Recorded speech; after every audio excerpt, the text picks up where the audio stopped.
news people who do reveal the truth, they're eliminated immediately. Look at what the president says, look at what prime ministers say, then look at what they do. It's very different. There's a lot going on behind the scenes.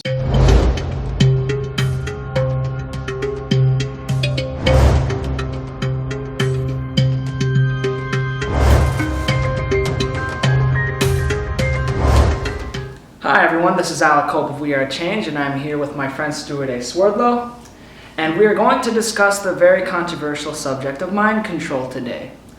Stewart, can you introduce yourself if people have never heard of you? Sure, I'm Stewart Swerdlow. My wife and I run expansions.com, and we do everything from mind pattern analysis, dream analysis, alternative health, the proper way to cook and eat. I have a hypersize routine that I teach, everything for the human person to expand the body, mind, and spirit. Okay, so that's what Stewart does. Stewart has been involved with an alleged mind control program, Montauk. Before we get into that, Stewart, how did this happen? How did this occur? The mind control of Montauk itself. Mind control, and then your involvement in Montauk. Mind control is very ancient. It actually goes back thousands of years. And in fact, there's information that says it comes from other worlds where it's about 1 billion years old. And so mind control and programming, they're related topics. Mind control is when you, through technology or through triggers of some kind, you control the way a person acts, thinks, and feels, bringing up various parts of their personality and fragmenting them. Programming is the actual software. It's the routine or the format that the mind control follows. And that again is also different from brainwashing. Brainwashing is just repeating something over and over again until you believe it or accept it. And this has gone back to ancient times. The very first mind control or programming event happened in Persia during the Middle Ages, when there was a sultan named Al-Salahuddin, who would drug young men in the town, bring them back to their mountain fortress, and he would wake them up and say that they had died, tell them they had died, and they had woken up in heaven, but he would send them back to earth if he did his bidding, which would be to assassinate the people who were against him. And that's where the word assassin came from, assassin, because it came from hashish and ashashin, and they would give them drugs, train them to be assassins, and send them back to their village to murder people for them. And then that's been extrapolated ever since. I think in modern times, when I say modern times, the last 100 years, the Germans were the ones during World War II who would do control experiments in the concentration camps, fragmenting people's personalities, programming the alters that would develop within. And after World War II, the United States, Britain, and even the Soviet Union brought some of the technicians, the doctors, the people who did this back to the countries to avoid prosecution. And that was under Project Paperclip that the US admits about now. And then they extrapolated that here in the United States and Canada. Ever since the late 40s onward, they've had mind control and programming experimentation in those years. And then by the 60s and 70s, they had developed it into definite protocols. That's what Montauk Project was about. Because when you have a group of people who generally, they call themselves the Illuminati, who consider themselves the rulers of the earth, there's 13 ruling families, and the people who work for them, maybe a few 100,000 in the world. But when you're up against 7.5 billion, weapons and armies aren't enough to control. So the most logical thing to do is mind control the population to think that they are free when in fact they are enslaved. All right, and I would like to return to the subject of mind control, but first, can you break down what the Illuminati is, what you've learned it is like? It's a very long history, and I do recommend people read my Blue Blood book or my book called True World History.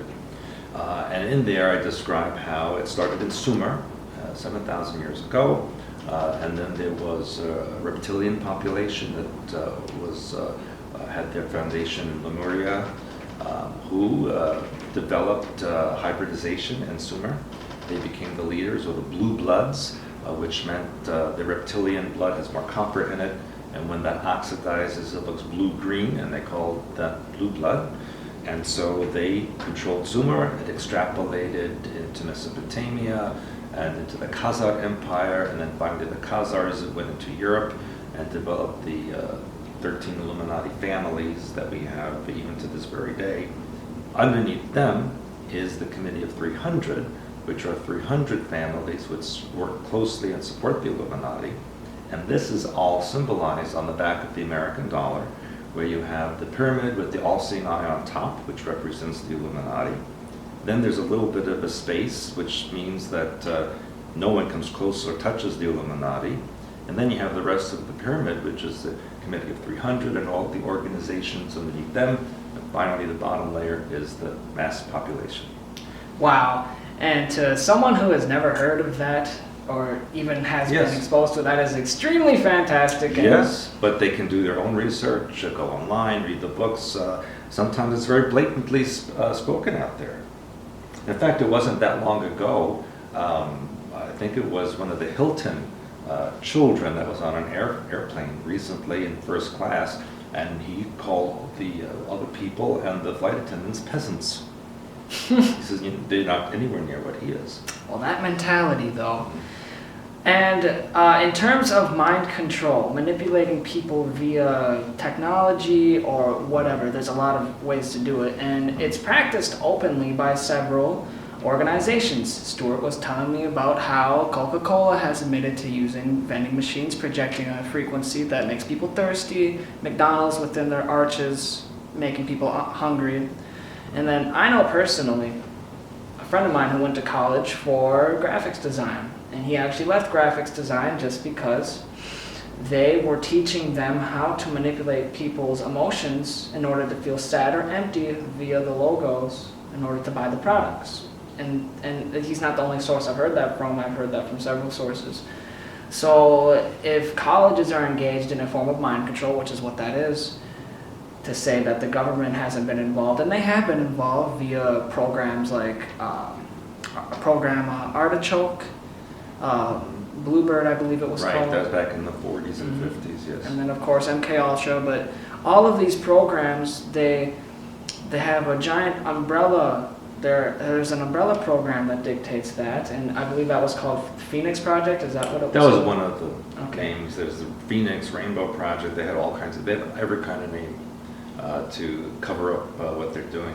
And if people are still unconvinced about this, they can just Google the congressional hearings that have taken place in the U.S. In the last 20, 30 years about mind control and programming. Of course, it's not publicized on the news, but there are videos of the people who testified, including military people. And in fact, in the either late 1990s or early 2000s, Canada allowed their citizens to sue the United States government for mind control and programming experiments on them. And this was very significant because in North America, mind control and programming was started in Canada, in Montreal and Ottawa especially, by a Scottish scientist who used the German techniques and programmed people in his health clinics, mental health clinics. And he was so successful that they brought it to the United States in the late 40s and early 50s. Isn't he the one who started the psychic driving method? Yes, Dr. Ewan Cameron. Everyone can look him up online as well. And there's been many since him. There's one very famous video that was done, I believe, in the early 1950s when they started monarch programming for females. And there's a woman that you see sitting in a chair talking to military people, and they say or do something that triggers her, puts her in an altered state. And while they're talking to her, one is taking a cigarette and just burning her skin with it, and she feels nothing because she's in an altar designed not to feel anything. Wow. And her name was Candy Jones. That was her programming name. Everyone can look that up. And this type of information, obviously, as I said before, people really, they either reject it right away or they're more interested in it. But my job here is to ask questions, and I want to know, how far does the mind control go? How far has it gotten? If everything that you're saying is true, and I personally think it is, how far has it gotten? It's global. Now, and I can say it's the year 2015 that we're doing this video. It's global, between satellite transmission, cell phone tower transmission, microwave, television, radio. There are carrier waves, scalar waves that broadcast the ELF to the population, and it piggybacks the sine wave of the brain, and so the person thinks it's their thought when it really isn't. And all 7.5 billion people on the earth are programmed or mind controlled in some way, some more than others, who are they call specifically programmed. That's about 15% of the population, which doesn't sound like a lot, but out of 7.5 billion people, 15% is a lot. And a lot of the so-called terrorist groups that we see out there, and the murderers, serial killers, these are programmed people who are programmed by government and to do the work they're doing to instill fear. Because the Germans learned when you instill fear, it opens up the mind for programming and fractures the person, and that's why they want to keep the population in fear all the time. And then, as far as mind control is concerned, where do you see it going? Well, as I say, it's already global. My work is to help people deprogram, teach them about it, teach them deprogramming techniques so they can reintegrate the fractured components of their personality, get back to their core personality and reintegrate it. And I'm hoping that at some point, not going to be tomorrow, that people will start to learn this and do the work, and then the Illuminati and the government controls won't have any influence over them. But that will take a while. Okay. And then your experience at Montauk. Montauk is an extremely controversial subject as well. There is no documentation for it. But well, there is documentation. Oh, really? There is documentation, but it is not available under the Freedom of Information Act. It's considered secret and blanked out. So if I were to send like a FOIA request, they would... You would get a lot of pages with black marks on it, but you'd get something. Okay. And the experience at Montauk, encapsulate that. What was that for you? Yes, I was there from 1970 to 1983. It was many projects going on, not just mind control. There was also time travel experiments going on, esoteric weaponry, weather control, sexual ritual magic, all kinds of things like this were going on there. It took place in the underground areas at Montauk Point. I do recommend that people watch the new movie Montauk Chronicles, which documents all of this. And there are books about Montauk Project that they can read. And actually, little by little, the information is being released to the public. And I think it's because they want people now to know that these things existed. But when we were there, we were indoctrinated quite a bit, and we were told that the reason they did this was because humanity could not take care of itself, that people were animalistic, uncontrollable, and if left on their own device would destroy everything, so that the work they were doing here at Montauk, or there at Montauk, was actually helping to save the civilization. That's what we were taught. But of course, they were trying to control and manipulate so that the masses would not overrun the minority running control of them. And then your experience at Montauk is like something out of a movie. Like it is a movie now. Yeah, literally. And overall, where do you see humanity going currently? Where do you want it to go? If you could take every human being on Earth, put them in one area, what would you tell them? What would be your message? I say, wake up, look at what's going on around you. And even though I know a lot of people out there don't want to believe this, they can't believe that the government is doing this to them, or that the media is controlled. The media is controlled, it's not a free media. They need to wake up and look, and all they have to do is watch the news, look at what's happening to the news people who do reveal the truth. They're eliminated immediately. Look at what the president says, look at what prime ministers say, then look at what they do. It's very different. There's a lot going on behind the scenes. In fact, during 9/11, I had been talking for decades before about the underground bases and cities in the United States. And of course, everyone couldn't believe it. But then, right after 9/11, when they were protecting President Bush and flying him around so no one could catch him, one of the news broadcasts on CNN actually stated that most likely he was being taken to the underground city in West Virginia so that the government could continue without interruption. So that was the first time they admitted that they had those things.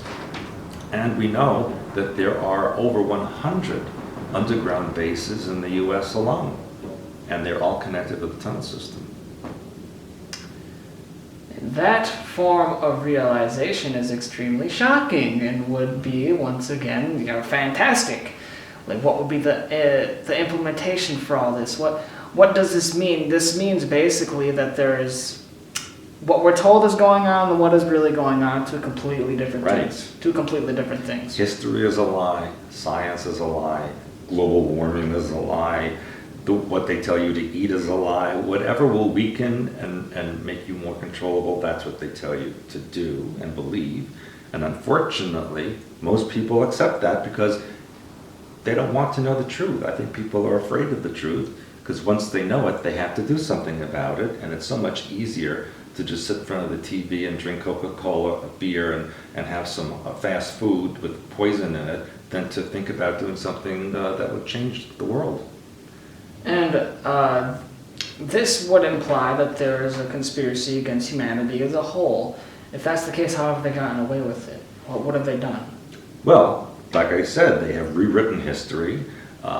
When you go to school, public schools, what they teach is just nonsense. As an example, they teach how Columbus discovered America. He never set foot in North America. He was never in North America. He stole maps from the Vikings, who were here 1,000 years before that or more. And he then went to the Caribbean, took slaves, spread disease, killed people, and brought the slaves back to Spain. And now we celebrate a day for him. Isn't that interesting? Very interesting. Very Even interesting. this may offend religious people. Christmas Day was the Roman feast of Saturnalia. Saturn, Satan. There was a worship of the satanic energies. They did orgies, they had feasts, they had sacrifices. And when the Roman Empire decided to create a new world religion and use Christianity as that method, they simply incorporated the new belief system into their old belief system. So Christianity, for example, is really based on paganism and Roman protocols. Yeah, that type of realization, once again, rocks worlds for people. And I can understand why people wouldn't necessarily want to look at it. But I personally feel it's extremely important to look at it. People thought the world was flat hundreds of years ago, right? People thought that if we blasted rockets off to the moon, the atmosphere would rip open. A lot of people have these thoughts of fear, and they don't want to change anything because they're afraid of what will be. I think a lot of people are also afraid to find out who and what they really are. See, because we're not really human beings, we're spiritual beings who have a human experience right now. And if we understand that and know that, we can change everything.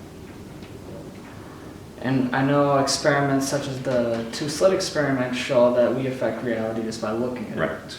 So there's a relationship going on that we don't fully understand yet. I use the analogy, thoughts are like film, the brain is the projector, physical reality is the screen. So if you don't like the movie that's playing around you, got to change the film, and that's the way you think. Mind pattern is electromagnetic.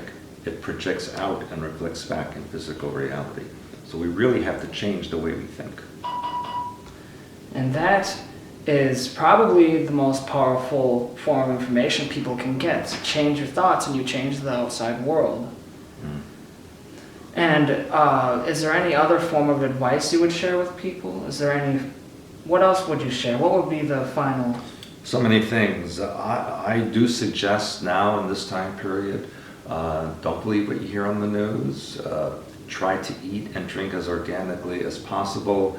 Do your physical and mental exercises. I teach how to balance the left and right hemisphere of the brain, how to work with the chakra system, what proper colors to use. I think people need to find out what's going on inside of them, release the negativity, replace it with something positive, and then project that out. And that will change the world. I agree with that, I agree. And then some wonder why you charge so much for, like, let's say emails. Yeah, well, I don't charge for emails. Okay, well. But there are consultation, and yes, I do charge. You know, when you buy a Rolls Royce, you're not going to pay for an old used car. And when you go to a fancy restaurant, it's going to cost more than McDonald's. And my work is valuable, and my experience and my background and everything I've been through is valuable. And so you will pay for the quality and the intensity of my work. And compared to other people out there, I think I'm actually much cheaper. But besides all that, people have to value the work. And when I used to charge almost nothing, no one valued it. And so also what you need to realize, and what most people don't know, is that most of the work I do is free. I work with a lot of people who don't have anything, or who really do need help, and I work with them a lot every single day, and that takes up most of my time. So when I do have clients that can pay, I need to have them help support what we're doing. There's nothing wrong with wanting support. And finally, for people who want to dive further into the subject of mind control, in terms of the research, in terms of the implementation, who has done it, etc., what would you point them in? What direction would you point them in? Well, I have two good books that are written about that. One is called 13 Cubed, and the other one is True Reality of Sexuality. Plus, on my YouTube channel, I have, I guess, close to 300 videos, much of which is about this topic, and they can watch that. I do podcasts every week as well. So, and do your own research. Not just my work, but there's many out there who do this work. I recommend David Icke. He's a very good friend of mine, and I agree with his work, and he puts me in his books all the time. There's also the researcher in Bosnia, Dr. Samir Osmanagic, who discovered the Bosnian pyramids. His work is very excellent. So there are people out there that I trust, and they should trust as well. All right, cool. Thank you so much, Stewart. It means a lot to me. Thank you, Alec. Thank you. It was a pleasure. Pleasure. And this is Alec Cope of We Are Change. Thanks for watching.